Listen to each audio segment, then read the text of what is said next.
ప్రైజ్లాడండి మీ అందరికి కూడా. ఈ మధ్యాహ్న సమయంలో మరి దేవుని యొక్క వాక్యాన్ని మనం కొద్దిసేపు ధ్యానించుకోవడానికి దేవుడు మనకి ఎంతో కృప అనుగ్రహించినందుకు కూడా దేవునికి వందనాలు చెల్లిస్తున్నాం. మీరు కూడా మరి వాక్యాన్ని వింటున్నారని గ్రహిస్తున్నారని మరి నేను అనుకుంటున్నాను.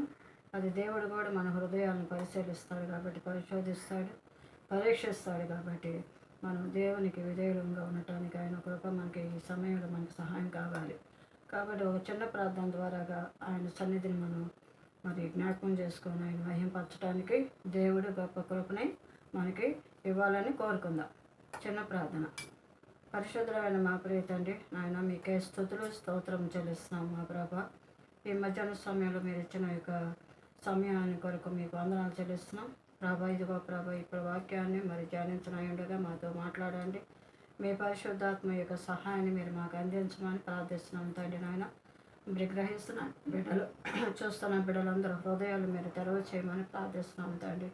ప్రతి ఒక్కరితో మీరు మాట్లాడే దేవుడు నాయన, ఉన్నవాడు అన్నవాడు ఆయన ఉన్నావని తండ్రి మీ వాక్యం చదివిస్తుంది కదా ప్రభా. మీరు మాతో కూడా ఉండండి, మమ్మల్ని బలపరచండి, దీవించండి, ఆశీర్వదించండి. మీ పరిశుద్ధ నామానికి మేము మెరలేని కృతజ్ఞతాస్తులు స్తోత్రాలు చెల్లిస్తున్నాం మా ప్రభు నా తండ్రి. అనేక మంది హృదయాల్లో నాయన తండ్రి ఈ వాక్యాన్ని ప్రభు నీరు కట్టి ఫలింపచేయండి. వాడు ఫలించినట్లుగా సహాయం అనుగ్రహించండి. వాడు హృదయాలతో మీరు మాట్లాడమని దర్శించమని కోరుకుంటూ ఈ చిన్న ప్రార్థన ఆశీర్వదించమని యేసు నామంలోకి ప్రార్థిస్తున్నాం తండ్రి. ఆమె. ఇప్పుడు దేవుని యొక్క వాక్యంలో మనం చూస్తున్నట్లయితే ఈ యొక్క శ్రమ దినాలు జరుగుతున్నాయి కదండి. ఈ శ్రమ దినాలు ఎవరి కోసం అంటే మన కోసం ఈ శ్రమ దినాలు.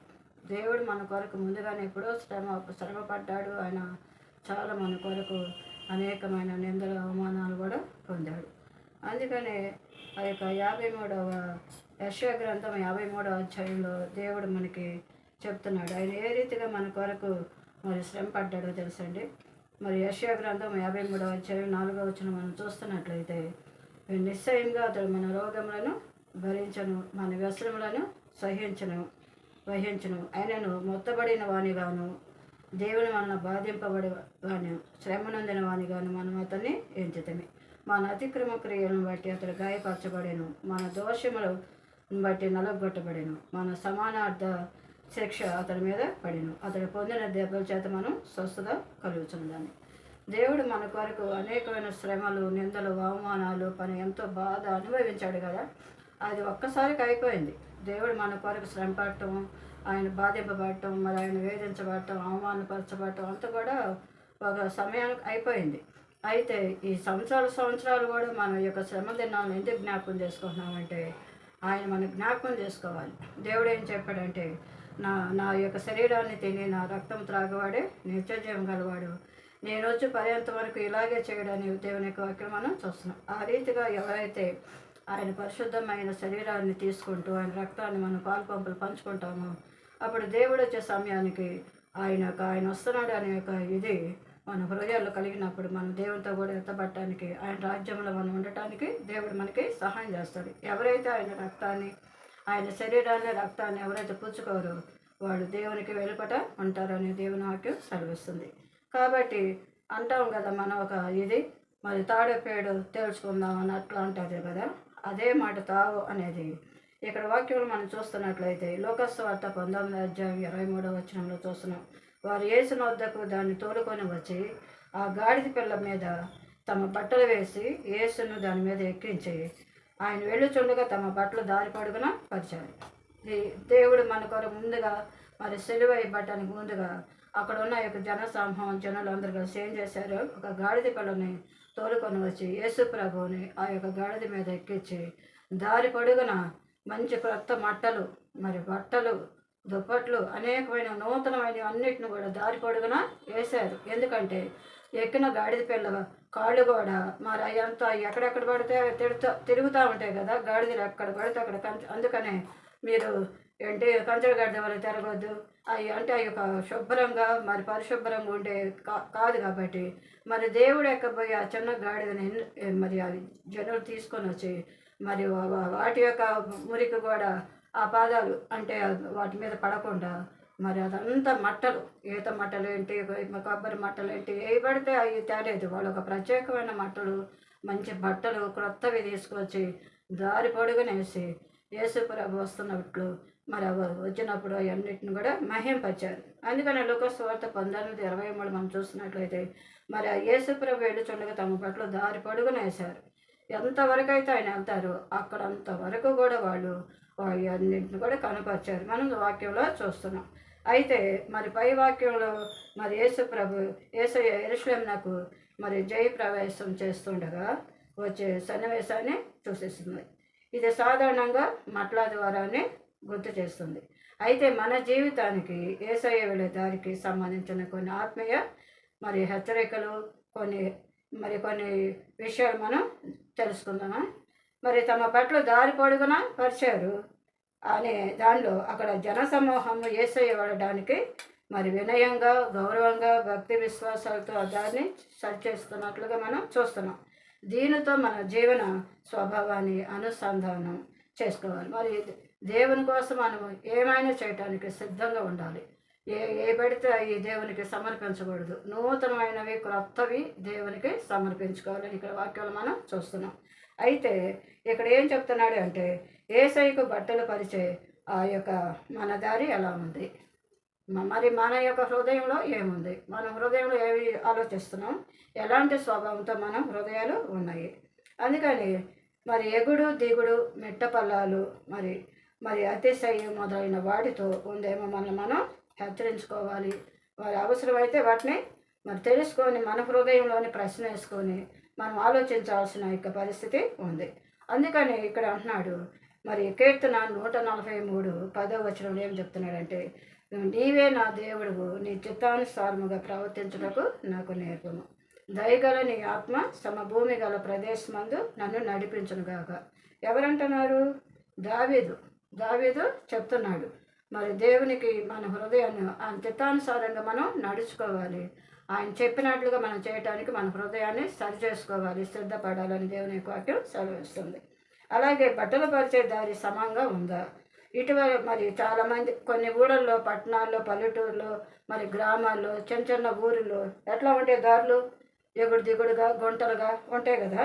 మరి సరిగ్గా ఉండవు కదా. అక్కడ ఎట్లా ఉంటాయి అంటే అక్కడ మట్టి బెడ్డలు, మరి గొయ్యలు, రాళ్ళు ఎలా ఉన్నా సరే అలా వాటిని సరి చేయాలంటే దానికి మీద ఏమేయాలి? ఒక కార్పెట్ అనేది వేస్తారు. ఎందుకంటే కొన్ని వివాహాలు, కొన్ని ఫంక్షన్స్, కొన్ని సందర్భాలు జరుగుతున్నప్పుడు వాటిని సరి చేయాలంటే మరి వాళ్ళకి ఉన్న అవసరతలు అక్కడ లేవు కాబట్టి, కావాల్సినంత పరిస్థితి అక్కడ చక్కగా లేదు కాబట్టి అది ఏ రీతిగానే సరే ఊరిలో జనం అంతా కలిసి దాన్ని చక్కగా చేయటానికి సరి చేయటానికి చాలా బాగా చేస్తారు. బాగా మంచి మెత్తటి గడ్డి తీసుకొచ్చి వాటిని రాడతో పూడి చేసేసి వాటిని పిల్లలకు కానీ పెద్దోళ్ళకి కానీ గుచ్చుకోకుండా మరి వాటిని సరి చేసి వాటిని మీద బట్టలు వేసి లేకపోతే దాని మీద ఏమన్నా మరి చేపలు మంచి కార్పెట్ అలాంటివన్నీ కూడా వేసి నడవటానికి వీలుగా చేసి ఆ స్థలానికి వాళ్ళకి ఎంతో చక్కగా మార్గాన్ని ఏర్పరుస్తారు. అట్లాగే మరి ఆ యొక్క స్థలం, ఆ ఏరియాలో లైట్లు కాంతిలో వాళ్ళు తయారు చేసిన యొక్క పరిస్థితి ఎట్లా ఉంటుందంట? దగదగలాడిపోతుంది. చాలా అందంగా, చాలా చూడటానికి చాలా మరి సంతోషంగా అక్కడ ఉంటుంది. సరిగ్గా మరి నడవకుంటే అటు ఇటు తోటిలే ప్రమాదం కూడా ఉంది. మనం సరిగ్గా నడవకుండా పైన చూసుకుంటూ వెళ్తామంటే ఏదో ఒక గుంటలోనో లేకపోతే రాయి తగులుకోవటమో ఎదురు దెబ్బ తగులు పడిపోవటమో జరుగుతూ ఉంటుంది కదా. అట్లాగే మరి ఒకసారి యేసయ్యకు పరిచిన దారి మనం చూద్దామా. ప్రభు మార్గం సిద్ధపరచుడి, ఆయన త్రోవలు సరళం చేయుడి. ప్రతి పల్లము పూడ్చబడును, ప్రతి కొండయు మెట్టయు పల్లము చేయబడును. వంకర త్రోవలు తిన్నవాగును, కరుకు మార్గంలో నున్నవాగును. లూకాసు సువార్త 3:6 పై వాక్యంలో అంశాలు మన ఆత్మీయ జీవితాన్ని మరి చూసేస్తున్నాయి. వాటిని మనం గమనించాలి. అందుకనే ఆయన యొక్క పరిశుద్ధ గ్రంథంలో మనం చెప్పిన యొక్క వాక్యం సారంగా మన జీవితాన్ని సరి చేసుకోవాలి. అందుకనే పల్లము అనే మాట దీని లోతు అంటాం. లోతు అంటే మన ఆత్మీయ జీవితం అల్ప విశ్వాసంతో కూడిన లోతులో ఉందన్నమాట. ఎవరు దీనికి మార్గదర్శకులు అంటే పేతురు, తోమ నీళ్ళ మీద నడిచి రమ్మన్నప్పుడు యేసయ్య దగ్గరగా నడవసాగాడు పేతురు. అంతే, కొంత దూరం వెళ్ళిపోయినాక ఏం జరిగింది? ఆయన పైకి చూసి భయంకరమైన గాలి, భయంకరమైన ఇది అతని హృదయంలో ఆవరించేసింది. ఇంకా అల్ప విశ్వాసం వచ్చేసింది. ఇక మునిగిపోతున్నాడు. ఇక చాలా పూర్తి వరకు మునిగిపోయాడు. అప్పుడు ఏమంటున్నాడంటే యేసు ప్రభు, అల్ప విశ్వాసి, నువ్వు ఎందుకు నీ హృదయంలో మరి సందేహిస్తున్నావు, ఎందుకు అనుమాన పడుతున్నావు? నీతో పాటు నేను ఉన్నాను కదా, నువ్వు నా వైపు చూస్తూ నడవాలి, కానీ నువ్వు ఎటో చూస్తూ నడిస్తే మరి పడిపోక నువ్వేం చేస్తావు అని అంటున్నాడు. అలాగే తోమా కూడా ఏమంటున్నాడంటే, మరి చాలామంది శిష్యులు యేసు ప్రభువు లేనప్పుడు ఈ శిష్యులందరూ కూడా కలిసి మరి ప్రార్థనలో ఉన్నప్పుడు వాళ్ళు మరి దేవుని గురించి చర్చించుకుంటున్నప్పుడు మాట్లాడుకుంటున్నప్పుడు అక్కడ తోమా లేడు వాళ్ళతో. తర్వాత యేసుప్రభు ప్రత్యక్షమైపోయి మరి సమాధానం కలుగునగా కానీ చెప్పినప్పుడు దేవుడు వాళ్ళ మధ్యకు వచ్చి ప్రత్యక్షం అవటం చూసి వాళ్ళ హృదయాలు ఎంతో సంతోషపడి వాళ్ళంతా ఆనందించారు. ఇంకా తోమా లేడు అక్కడ. అప్పుడు దేవుడు గ్రహించాడు, వీడితో పాటు తోమా కూడా లేడు కదా అనుకున్నాడు.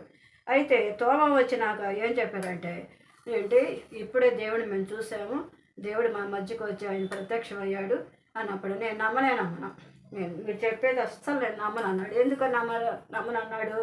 ఆయన సిలువ వేయబడ్డాడు కదా, గాయపరచబడ్డాడు కదా, అందుకని ఆయన ఏమంటున్నాడంటే, నేను నమ్మాలంటే ఆయన యొక్క గాయాల్లో నేను ఏలు పెట్టి చూడాలి, ఆయన పక్కట స్థలంలో కూడా ఏలు పెట్టి నేను చూస్తే తప్ప నేను నమ్మను అన్నాడు. ఆయన నమ్మటం కోసం యేసుప్రభు రుజువుపరచుకోవాల్సిన అవసరం లేదు. నువ్వు నమ్మాలంటే నమ్ము, లేకపోతే లేదు. అందుకనే ఆయన వాక్యంలో ఏమంటున్నాడంటే, మరి గాయాల్లో వేలు పెడితే కానీ నేను నమ్మను అన్నాడు కదా, అవిశ్వాసగాక విశ్వాసగా ఉండమన్నాడు. అతనితో మాట్లాడాడు తోమాతో దేవుడు, ఏమన్నావు నువ్వు నా గురించి? నా గాయాల్లో నువ్వు వేలు పెడితే కానీ నమ్మనన్నావు కదా, అయితే నువ్వు వచ్చి నా యొక్క చేతుల్లో ఉన్న యొక్క గాయాలు, నా పక్కలో ఉన్న యొక్క గాయాలు చూసి నమ్ము. ఇప్పుడు నీకు అవిశ్వాసం కాకుండా మరి విశ్వాసం కలిగి నువ్వు ఉండాలి అని చెప్పాడు. యోహాను సువార్త 20:27 చెప్తున్నాడు, ఇటువంటి అల్ప విశ్వాసి ఎవరు అంటే లోతు లేక పల్లం మనం ఉన్నట్లయితే దాన్ని పూడ్చుకోవాలి. మరి శతాధిపతి, రక్తస్రావం గల స్త్రీ విశ్వాసానికి ప్రతీకలుగా ఉన్నారు. ఎందుకంటే మరి ఆయన శతాధిపతి కూడా మరి దేవుణ్ణి చూశాడు, అంటే ఆయన యొక్క ప్రభావాన్ని, ఆయన మహిమని చూశాడు. అలాగే మరి 12 సంవత్సరాలు నుంచి 14 సంవత్సరాల నుంచి బాధపడ్డ యవనస్తులు కూడా చాలా అనారోగ్యంతో నడవలేని స్థితిలో ఉన్న ఒక బిడ్డ విషయంలో కూడా స్వస్థత పొందినప్పుడు ఆమె నమ్మింది, వెంటనే నమ్మింది, విశ్వాసం వచ్చింది, దేవుని యొక్క సమాధానాన్ని పొందినట్లు మన వాక్యాన్ని చూస్తున్నాం. అట్లాగే ఇంకొక విషయంలో మనం చూస్తున్నట్టయితే కొండ మెట్ట అన్నాడు. ఇవి అహంకారాన్ని చూపిస్తున్నాయి. ఇవి దేవునికి చాలా వ్యతిరేకమైన విషయాలు. తాను తగ్గించుకునేవాడు హెచ్చించబడును అనే బైబిల్ ఒక మాట సారాంశం మనకు తెలియపరుస్తుంది. అదేవిధంగా యేసయ్య శిలువ మరణం పొందినంతగా విధేయత చూపినవాడు. ఫిలిప్పీయులకు రాసిన పత్రిక 2:8 మనం చూస్తున్నాం. మనం అహంకారంగా కాకూడదు, అహంకారులకై ఉండకూడని అహంకారులకు దేవుని యొక్క ఆజ్ఞ ఇస్తున్నాడు. కీర్తన 75:4 మనం చూస్తున్నాం. దేవుని ఎదిరించిన కయ్యోను దగ్గర నుంచి వ్యసనపడిచి వెళ్ళిపోయిన యవనస్తుడు దీనికి ఉదాహరణగా ఉన్నారు. సిమియోను, అరిమత్తయి యేసేపు నిజమైన వినయాన్ని దేవుని పట్ల కనపరిచారు, చూపించారు. మరి మూడవదిగా మనం చూస్తున్నట్లయితే వంకర మార్గము. మరి అననీయ, సప్పేరా దీనికి సాదృశ్యంగా ఉన్నారు. ఎందుకంటే మరి వాళ్ళకి ఒక పొలం ఉంది, ఆ పొలం వాళ్ళదే కదా, మరి వాళ్ళకై వాళ్ళు దేవునికి సమర్పించాలి, కానుకల పూర్వకంగా ఇవ్వాలి. మరి ఎట్లాగా ఏ వస్తువు పడితే ఆ వస్తువు దేవునికి సమర్పించకూడదు. నువ్వు ఒక ఆలోచన చేసినప్పుడు అది వెంటనే అమలుపరచాలని కూడా ఉంది. ఎందుకంటే ఆలస్యమయ్యే కొద్దికి ఆలస్యం అమృతం విషయం అన్నారు కదా, కాబట్టి వెంటనే హృదయంలో ఏదైతే మంచి విషయాన్ని గుర్తుకొస్తుందో అది వెంటనే చేసేసేయాలి. ఎందుకంటే రెండో రోజు అది పోస్ట్ పోన్ చేస్తే అది నువ్వు చేస్తావో చేయవో తర్వాత సంగతి. కానీ అయితే దేవుడు అంటే సైతాన్ ఏం చేస్తా అంటే మంచి విషయాలు చేయటానికి అది ఇష్టపడదు, కాబట్టి నేను ఏ రీతిగా అయినా సరే చెడగొట్టేస్తుంది. కాబట్టి మరి దేవుని యొక్క ఆలోచనలు, ఆయన మార్గాలు ఎంతో చాలా మేలుకరమైన విషయాలు. కాబట్టి మరి ఆ యొక్క శిశువుల దగ్గర అననీయ మరి సప్పేరా కొంత భాగం డబ్బు దాచుకొని మిగిలింది శిశువుల దగ్గర పెట్టినప్పుడు పేతురు ఏమంటున్నాడు, నీవు మనుషులతోనే కాక దేవునితో కూడా అబద్ధం ఆడావు కదా అని చెప్పాడు. అపోస్తల కార్యాలు 5:4 మనం చూస్తున్నట్లయితే ఫలితంగా అననీయ సప్పేరాలు ఎలా అంటే మంచి యవనస్తులే, మంచి చిన్నోళ్ళే, కానీ అకాల మరణాలు పొందినట్లుగా ఆయన వాక్యంలో మనం చూస్తున్నాం. కాబట్టి అదేవిధంగా ప్రవక్త అయిన ఎలీషాకి తెలియకుండా గెహాజీ ఏం చేశాడు? నయమాన్ దగ్గరుండి బహుమానాలు పొందాడు.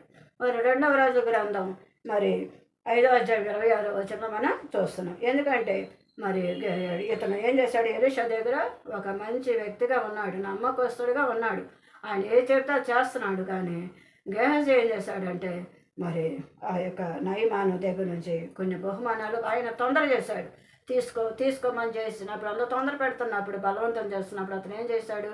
ఎలీషాకి చెప్పాలి కదా, నేను ఆ ప్రవక్త దగ్గర ఇక పర్మిషన్ తీసుకోవాలి, ఆయన తీసుకోమంటే తీసుకుంటాను, ఆయనే తీసుకోపోతాను, నేను ఎలా తీసుకుంటానని కూడా అతను తన మనసులో అనుకుంటున్నాడు. కానీ వద్దనే దాన్ని వద్దంటున్నాడు. కానీ అతను బలవంతంగా ఇచ్చాడు, అవి పొందాడు ఆయన. ఈ వంకర మార్గం మన యొక్క విషయం తెలియపోదు. అంతా సమస్తం దేవుడు మనకు సహాయకరంగా మనం బలపరుస్తూ అనేక విధాలుగా మార్గాలు తెరుస్తూ మనకి అంతగా అండగా ఉండి మనకి కావాల్సిన సహాయాన్ని అందిస్తున్నప్పుడు ఇంకొక మార్గం ద్వారాగా నువ్వు ధనం సంపాదించాలి యొక్క దురాలోచన నీకు ఉండకూడదు. ఎవరైనా తొందర చేసి నీ యొక్క భక్తి యొక్క మార్గాన్ని చెడగొట్టాలని, అనేక రీతిలుగా నిన్ను చెడగొట్టాలని, దేవుని యొక్క మార్గం నుంచి నేను తప్పించాలని ఎంత ప్రయత్నం చేసినా ఆ ప్రయత్నాలన్నింటిని కూడా నువ్వు తిప్పి కొట్టాలి. కానీ వాళ్ళకి నువ్వు లోపడటానికి లేదు. ఎందుకంటే దేవుని బిడ్డగా నువ్వు జీవిస్తున్నావు కాబట్టి దేవుని మాటకే నువ్వు విధేయత చూపించాలని దేవుని యొక్క వాక్యం సెలవిస్తుంది. కాబట్టి వారి నడవడిలో న్యాయము కనపడదు. వారు తమ కొరకు వంకర త్రోవను కల్పించుకుంటున్నారు. యెషయా గ్రంథం 59:8వ వచనం మనం చూస్తున్నాం. కాబట్టి దేవుడు చెప్పిన వాగ్దానాలు ఎత్తిపడుతూ ప్రతిదినం వాక్యాన్ని మనం చదువుతూ వాటిని నింపుకుంటూ వాక్యానుసారంగా మనం జీవించినట్లయితే మనకి చాలా బహుమానాలు దేవుడు ఇవ్వడానికి సిద్ధంగా ఉన్నట్లుగా మనం గ్రహించుకొని ఆయన యందు భక్తి విశ్వాసంతో ఉండాలని దేవుడు చెప్తున్నాడు. ఇంకొక విషయం మనం చూస్తున్నట్లయితే కరుకు మార్గము. మరి పౌలు, ఒకప్పుడు సౌలుగా ఉన్న పౌలు మొదటి దొంగ దీనికి సాదృశ్యంగా ఉన్నారు. సౌలు ఇంకనూ ప్రభు యొక్క శిష్యులను బెదిరించటయో హత్య చేయటను పురుషులను స్త్రీలను బంధించి ఇది కరుకు హింస మార్గం. యేసయ్యతో సిలువేయబడిన మొదటి అట్లాగా మరి పౌలు అంతకుముందు దేవుడు అంటే తెలియదు, అసలు దేవుని బిడ్డలు అంటే అసలు ఆయనకి ఇష్టం లేదు. వాళ్ళు చాలా కఠినంగా హింసించాడు. మరి స్త్రీలను అయితే చాలా భయంకరంగా మరి బాధించి అసలు దేవుని బిడ్డలంటే ఆయనకు చిరాకుతో చాలా శిక్షించి ఆయనే అంటే గవర్నమెంట్ తీసుకోవాల్సిన ఇది అతని చేతులతో అతను తీసేసుకొని ఆయన ఇష్టానుసారంగా ప్రవర్తించడంలో వాక్యంలో చూస్తున్నాం. ఎప్పుడైతే మరి అపొస్తలుల కార్యాలు 9:12 వచనంలో ఇది కరుకు మరి హింసా మార్గం, యేసయ్యతో సిలువేయబడిన మొదటి దొంగ కరుగ్గానే ఉన్నాడు, పశ్చాత్తాపం ఎంత మాత్రం లేదు, ఇది మారాలి. అందుకే 10 ఆజ్ఞల్లో ఏం ఉందంటే ఆజ్ఞ నరహత్య చేయకూడదు. ద్వితీయోపదేశకాండం 5:17 వచనం మనం చూస్తున్నాం. మరి ఈ వివరించిన ఈ 4 దారులు మనం సరి చేసుకోవాలి కదా. అందుకని దానిని ఏమంటారంటే తావు అంటారు. అంటే సరైన దారి, నిజాయితీ గల దారి అని దాని అర్థం. యేసయ్యకు వేసిన బట్టలు బాగా ఉండవచ్చు, కానీ వాటి క్రింద నేల మీద ఎన్ని రాళ్ళు గోతులు ఉన్నాయో వాటిని మనం సరి చేసుకోవాలి. నా పేరు పెట్టబడిన నా జనులు తాము తగ్గించుకొని ప్రార్థన చేసి ఏం చేయాలంట? నన్ను వెతికి తమ చెడు మార్గములన్నిటిని విడిచిపెట్టి ఆకాశం నుండి నేను వారి ప్రార్థన విని వారి పాపమును క్షమించి వారి దేశమును స్వస్థపరచును. 2వ దినవృత్తాంతాల గ్రంథం 7వ అధ్యాయం 14వ వచనంలో ఈ వాక్యాన్ని మనం చూస్తున్నాం. దేశము అంటే దాన్ని మనం ఎట్లా గ్రహించుకోవాలంటే దేశం అంటే మన దేహం అని మార్చుకున్నట్లయితే సరిగ్గా మనకి అది సరిపోతుంది. యేసయ్య మన జీవితంలోకి రావడానికి నడవడానికి సరి అయిన యథార్థమైన తోవను కలిగి ఉందాం. అంటే నీతి కలిగిన మార్గంలో యథార్థమైన మనసుతో మనం ఉండాలని దేవుడు సెలవిస్తున్నాడు. కాబట్టి ఆయనకి ఎవరంటే ఇష్టం అంటే మరి తన మాట విని ఆయన ఆజ్ఞలు గైకొని ఆయన వాక్యానుసారంగా మనం నడుచుకొని ఆయన భయభక్తులు కలిగి ప్రార్థన జీవితంతో కలిగి ప్రతిదినం ఆయనకు వాక్యాన్ని శ్రద్ధగా మరి పఠించి ఆయన వాక్యాన్ని బాగా మన హృదయంలో నింపుకున్నట్లయితే దేవుడు మనకి సహాయంగా ఉంటాడు, మనల్ని ఎంతగానో బలపరుస్తాడు. కాబట్టి దేవుడు మనకి ఎంతో ప్రేమ కలిగిన దేవుడు. కాబట్టి ఈ శ్రమల దినాల్లో మనం చేయవలసినది ఏంటంటే ఈ శ్రమలు ఆయన జ్ఞాపకం చేసుకోవటం కాదు, మన కోరిక ఆయన పడిన శ్రమలు జ్ఞాపకం చేసుకొని మనము ఈ శ్రమల దినాలు పాటిస్తున్న బిడ్డలు ఉన్నారు కదా, ఎవరైతే ఈ యొక్క శ్రమ దినాలను జ్ఞాపకం చేసుకుంటూ మనకి దేవుడు మంచి అవకాశాన్ని ఇచ్చాడు. ఇప్పుడైతేనే మనం దేవుని సన్నిధిలో బాగా నలుగుతాం. బాగా నలుగుతాం, బాగా ప్రార్థన జీవితం కలిగి బలం కలిగి ఉంటాము, శక్తి కలిగి ఉంటాం. మరి ఎప్పటి నుంచో మనకి ఎన్నో విషయాలు మనకి అర్థం కాని విషయాలు ఎన్నో ఉంటాయి కదా. ఇప్పుడు ఈ శ్రమల దినాల్లో ఈ యొక్క కూడికల్లో దేవుని యొక్క మందిరంలో మరి ఆయన యొక్క సమాజ మందిరంలో కూడుకొని ప్రార్థించడం చాలా గొప్ప విషయం. ఎందుకంటే ఒంటరిగా ప్రార్థించడం అనేది ఒంటిగా సరిపోతుంది. కానీ సంఘంతో కలిసి మనం ప్రార్థించినప్పుడు అది బలం కలిగి గొప్ప కార్యాలు చేస్తుందని ఆయన వాక్యంలో చదివిస్తున్నాడు. కాబట్టి ఈ శ్రమ దినాల్లో మనం కనీసం కొన్ని గంటలు, 1 గంట లేదా 2 గంటలు దేవుని సొంత మనం గడపాలి. వాళ్ళు చెప్తున్న ఈ 40 దినాలు 40 ప్రసంగాలు దేవుడు మనకి ఆయన యొక్క బిడ్డల ద్వారాగా ఇస్తున్నారు. ఈ దినం చెప్పిన యొక్క సందేశం రేపటి దినానికి ఇంకో కొత్త సందేశం. అంటే ఈ బైబిల్ గ్రంథంలో, ఈ పరిశుద్ధ గ్రంథంలో ఉన్న యొక్క ప్రతి అక్షరం కూడా, ప్రతి వాక్యం, ప్రతి పొల్లు ఏది కూడా తీసివేయబడదు. ఎందుకంటే ఈ గ్రంథం అంతా కూడా మనం తినేసేయాలి.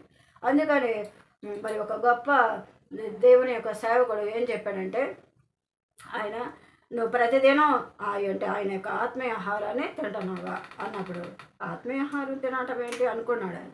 అంటే మనం ఒక వాక్యాన్ని బాగా తినాలి. బాగా తినాలంటే బాగా మనం నింపుకోవాలి. దాన్ని అరిగించుకోవటానికి మనం మోకాళ్ళు వేసి మనం ప్రార్థన చేయాలి. చదవబడ్డ వాక్యం చుట్టూ అది అపవాది ఎత్తుకెళ్ళకుండా మన చుట్టూ కంచె వేయాలి. కంచె వేయాలంటే ఆ పరిశుద్ధాత్మ యొక్క సహాయం, నడిపింపు మనకి చాలా అవసరం. అందుకని నేను చదవబడ్డ వాక్యం అపవాది ఎత్తుకెళ్ళకుండా నా చుట్టూ కూడా నీ పరిశుద్ధాత్మ యొక్క కంచెను వేసి నన్ను ఆశీర్వదించు ప్రభా. ఈ వాక్యం నీరు కట్టి ఫలింపచేయను ఆయన, నన్ను దీవించు. మరి 30 60 100 అంటున్నాం. కాబట్టి మరి ఎన్ని వంతులు అయితే దేవుడు మనకిస్తాడో తెలియదు. కానీ దేవుడు వాక్యంలో నువ్వు అడగాల్సిన అవసరం లేదు. నీవు నిజంగా దేవునికి సమీపంగా మరి దగ్గరగా నువ్వు నడుస్తున్నట్లయితే, ఆయన ప్రేమిస్తున్నట్లయితే ఏమి ఇవ్వాల్సింది, ఎప్పుడు ఇవ్వాల్సింది దేవుడు చూసుకుంటాడు. నీ వంతు ఏంటంటే వాక్యం చదవటం, ప్రార్థన చేయటం, బైబిల్ చదవటం. ఈ 3 నువ్వు చేసినట్లయితే నీ జీవితంలో నీ బిడ్డల్ని, నీ కుటుంబాన్ని సరి చేసుకొని ముందుకు సాగిపోవటానికి దేవుడు సహాయంగా ఉంటాడు. ప్రతి అవసరతను కూడా దేవుడు తీరుస్తాడు. ప్రతి సహాయాన్ని నీకు అందిస్తాడు. ఆయన చేయి చాపి నేను ఆయన హత్తుకుంటాడు. మరి ఆయన రెక్కలు చాచి నీ కుటుంబాన్ని ఆదరిస్తాడు. దేవుని యొక్క రెక్కల కిందకి రావటం అనేది గొప్ప విషయం. ఆయన ఆరోగ్యాన్ని ఇస్తాడు, నెమ్మదినిస్తాడు, మరి స్వస్థతనిస్తాడు.